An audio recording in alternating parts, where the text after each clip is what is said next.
Hello everyone, it's Seth, probably better known as Saffron Olive, and it's time for another Instant Deck Tech.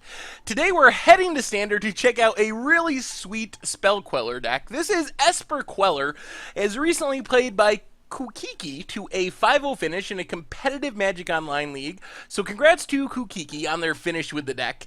A quick reminder before we break it all down, if you enjoy this deck and want to see it made into videos, take a minute, click the like button, the subscribe button, leave a comment, anything you can do to support your deck, because whichever deck is most popular gets a shot at being made into videos next week. So Esper Queller is built around, of course, Spell Queller, maybe the most powerful rare from Eldritch Moon. So it's basically a counterspell on a flying flash body. The downside is, once your opponent kills it, they get to cast that spell for free. Well, this deck is kind of built around abusing Spell Queller more so than most decks that just play it kind of like a counter. If it dies, whatever, you get a big tempo advantage. This deck is looking to exile something with Spell Queller and then use Wasteland Strangler to process the exiled card, kill another creature in the process, because when you process something with Wasteland Strangler, you get to put the exiled card into your opponent's graveyard and give the creature -3/-3.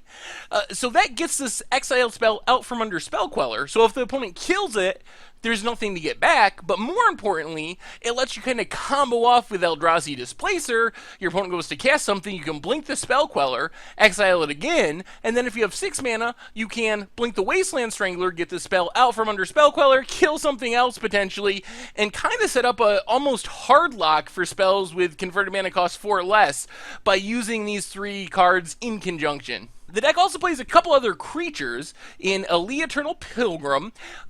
Gains you some life, solid 2-drop. If you happen to get all the way up to 30 life, you can start exiling things for 3 mana.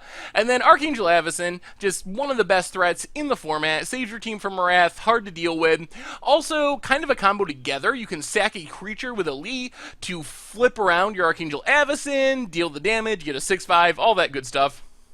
And then just a couple of Dragonlord Slumgars at the top of the creature curve. As far as spells, we have a lot more exile effects to work with Wasteland Strangler. So Declaration Stone hits anything, Silk Wrap hits little things, Stasis Snare hits anything as well. Stasis Snare and Silk Wrap, of course, have the downside that if your opponent hits them with the Dromoka's command, they get the creature back, almost like Spell Queller.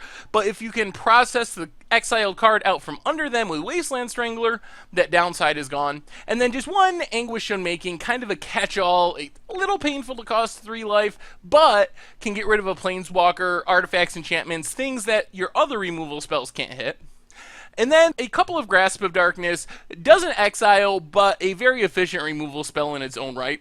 Transgress the Mind, also exile, so you kind of get the duress effect, but it works with your Wasteland Strangler, so you get a lot of ways on turn 2 to exile something, and then turn 3 Wasteland Strangler, kill your opponent's Sylvan Advocate, Tireless Tracker, and that's just a really big swing, basically getting a 2-for-1 because you have the Wasteland Strangler left behind. And then a couple of Planeswalkers. Liliana the Last Hope gets you some card advantage, can kill some little things, and as we saw at the Pro Tour, can just tick up in Ultimate and take over games if you can protect it.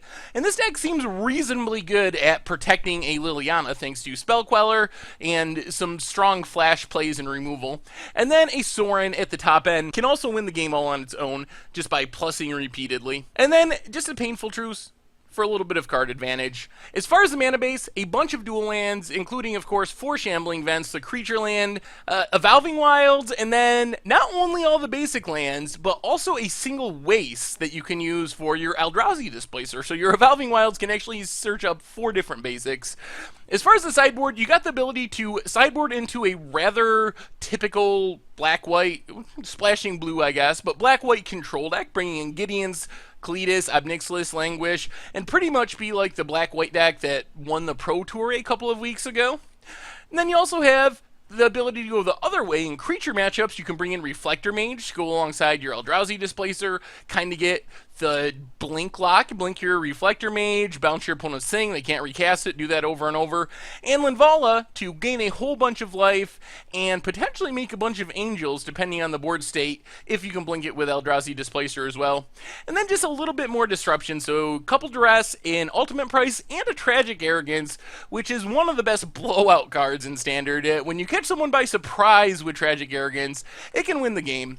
Anyway, that is Esper Queller for Standard. Deck looks really sweet, like the synergy of it. Anyway, that's been our Instant Deck for today. Thank you very much for watching, I hope you enjoyed the video, and I will talk to you soon.